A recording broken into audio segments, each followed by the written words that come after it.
Another decision-making bias that's important to be aware of is what we call loss avoidance. And simply stated, the loss avoidance bias says that we as people don't like losing. We like to avoid losses whenever we can. And that might sound pretty normal, right? Nobody wants to lose. But the decision bias here says that sometimes we do irrational things in order to avoid losing, even though when the more rational thing to do would be to lose. What do I mean by that? We'll go through a couple of examples in a moment. Sometimes, let's take an example of a mountain climber. This might make the example really clear. And let's say this mountain climber saved his money for many years, and his dream was to be able to climb Mount Everest. And so let's say for 5 years, he saved a lot of money. Let's say he worked very hard. Let's say he finally saved enough to take a trip, which is an expensive trip, to get to Mount Everest. He spent a lot of money on training and taking courses to condition himself to be able to climb properly. And his dream is finally here. So he buys the plane ticket, he gets to Mount Everest, and he's starting to realize his lifelong dream. And he starts climbing up the mountain, and he makes it 3/4 of the way up to the mountain. And suddenly it's starting to get dark and it's starting to get stormy. He sees that there's probably going to be a storm coming over the next 2 hours. And he knows that if he keeps climbing to the top, he's probably going to get stuck at the top. It's going to get dark, it's going to get stormy, and then he's not going to be able to get back down. He's going to be stranded at the top of the mountain. It's going to be dangerous. It could even maybe be harmful if he does not turn back right now. So what does he do? He wants to keep going, even though it's dangerous.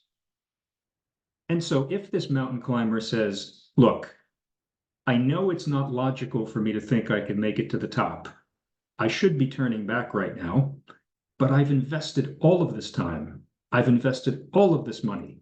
I spent all of this money on a plane ticket. I spent all of these years training. I can't turn back now, otherwise I'm going to lose everything. That is the loss avoidance bias. It says even though this mountain climber knows it's very unsafe to keep going to the top, and he's almost certainly going to get stranded at the top, the mountain climber prefers to say, I want to avoid the loss of all that money, the loss of all that effort, so let me keep going to the top, even though it's irrational to go to the top because you know it's too dangerous. That is the loss avoidance bias. Another way we can see this bias is, let's say you spent months looking for a perfect apartment, and you said to yourself, you know, I don't want to spend more than $1,000 on an apartment right now. And you spent months and months and months to look for the apartment.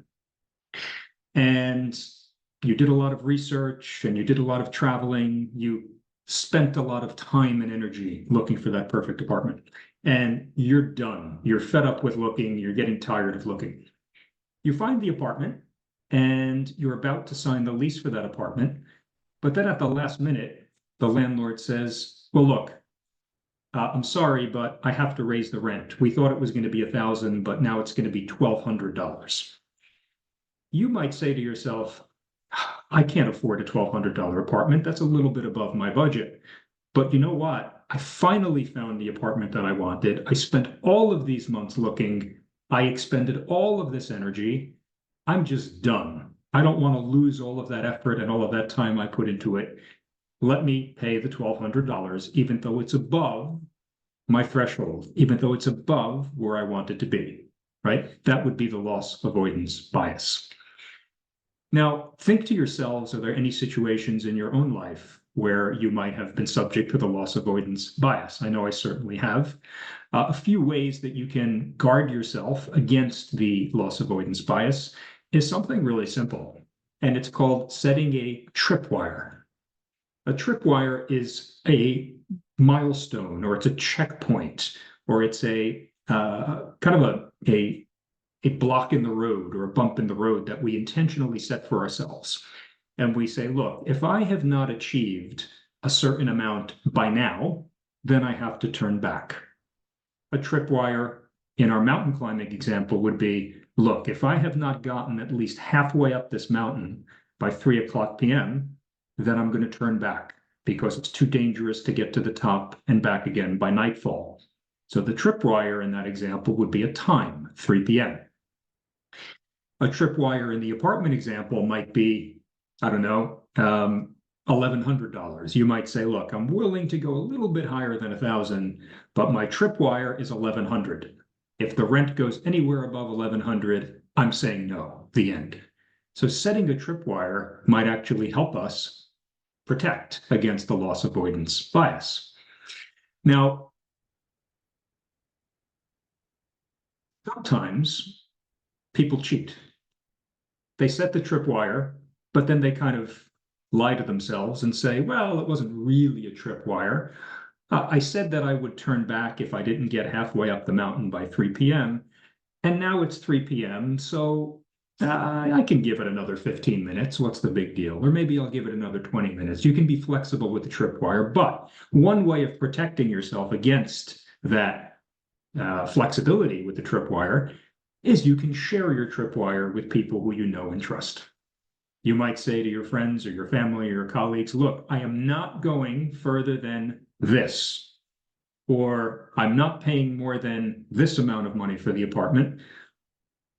Otherwise, I'm turning back, right? So sometimes by telling people what our tripwire is, it increases the social pressure to stick with the tripwire, as opposed to just kind of keeping it to ourselves, where we can easily fudge, so to speak, or fake that tripwire.